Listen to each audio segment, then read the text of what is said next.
Hello student, good evening. How are you? Study. What is about study?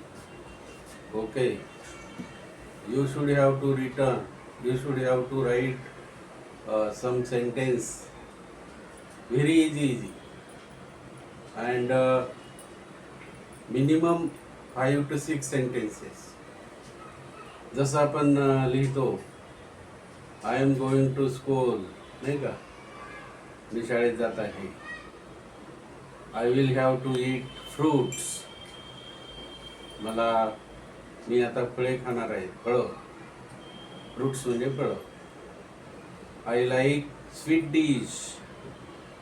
मला गोड मिठाई आवडते. बरोबर की नाही? I do not eat vegetable.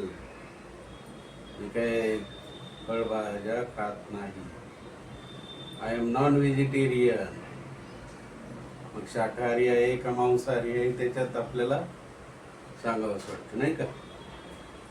I am writing a letter. मी आता पत्र लिहित आहे. I have been writing a letter since 13th of March. Since येतो, वेळ दिलेला आहे का नाही?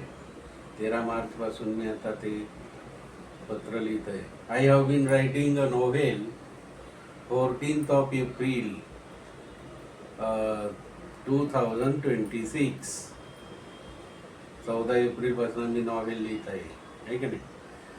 सिन्स, ज्यावेळेस सिन्स वापरतो त्यावेळेस टायमिंग दिला जातो, नाही का? They have been playing cricket for last year. माहीत नाही, वेळ नाही दिला, फक्त लास्ट इयर, मागच्या वर्षी, म्हणून फॉर लावलेलं आहे. बरोबर की नाही? फॉर आणि सिन्स हे कसे वापरले जातात आपण मागे पाहिलेले आहे. त्याचप्रमाणे as soon as, no sooner than. बरोबर की नाही? किंवा फॉर, ऑफ, AND.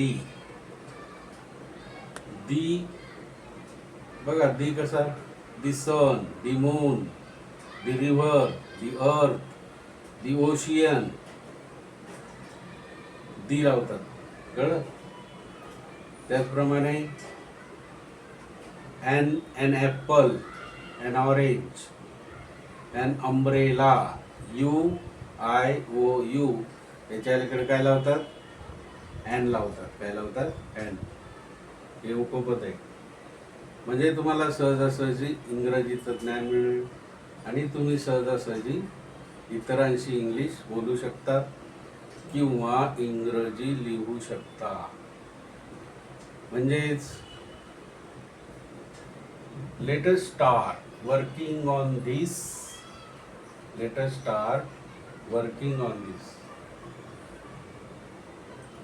सुरुवात करा, याच्यावर लिहिण्यासाठी सुरुवात करा.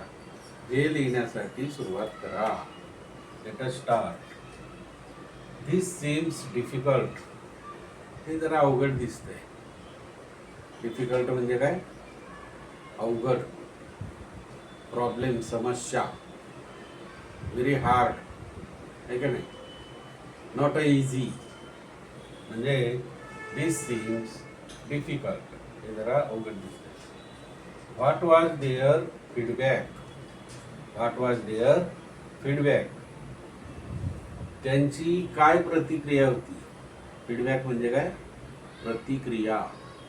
त्यांची काय प्रतिक्रिया होती? देअर म्हणजे त्यांची. व्हॉट म्हणजे काय? वाज, होती. फीडबॅक, प्रतिक्रिया. देअर त्यांची. त्यांची काय प्रतिक्रिया होती? त्यांनी काय फीडबॅक दिला, नाही का? मी चहा पावडर दिली, विकली समजा, आणि 2-4 दिवस त्यांनी वापरली, यूज केली, तर ते आपल्याला काय देणार आहे? फीडबॅक देणार आहे की तुमची चहा पावडर चांगली आहे. म्हणजे त्यांची प्रतिक्रिया काय होती? चहा पावडरचा त्यांची काय प्रतिक्रिया? Have you paid the light bill. Light bill भरले का तू? पेड म्हणजे दिले, पे म्हणजे देणारे. बरोबर की नाही?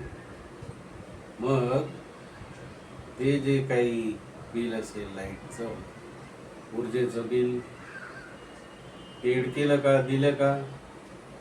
Yes, I have paid. Have you paid the light bill? इथं क्वेश्चन मार्क आहे मित्र. काय आहे? क्वेश्चन मार्क आहे.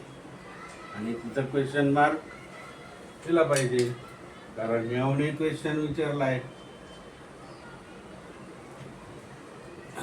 Have you what was the your feedback? इथं पण क्वेश्चन मार्क आहे. बरोबर. Have complete the work on time. वेळेवर काम पूर्ण करा. Complete the work on time. वेळेवर काम पूर्ण करा. Complete the work on time. वेळेवर काम पूर्ण केलंच पाहिजे का नाही? वेळेवर काम पूर्ण करा. What is about payment? Payment म्हणजे पगार, मंथली पेमेंट असतं ना. तर एखादा कर्मचारी एका दुसऱ्या कर्मचाऱ्याला म्हणतो, व्हॉट इज अवर पेमेंट? हो, in this month what is our payment? आपल्या पगाराबद्दल काय आहे का? आपल्या पगाराबद्दल काय आहे की नाही? अशा प्रकारे what is our payment? What is about payment? You need to grow up. आपले विचार तर सुधारले पाहिजे, बरोबर की नाही? We have to grow up our thoughts. म्हणून you need to grow up. सुधारणा झाली पाहिजे. अशा प्रकारे इंग्रजी सेंटेन्स आहे, भरपूर आहे. तुम्हाला लेटर लिहिता येऊ शकतं, निबंध लिहिता येऊ शकतात आणि अनुवाद करता येऊ शकतो. प्रश्नाची उत्तरं चांगल्या प्रकारे लिहू शकता. 9वी ते 12वी पर्यंत. शेअर करा, लाईक करा मित्र हो, आणि सबस्क्राईब करा. ओके.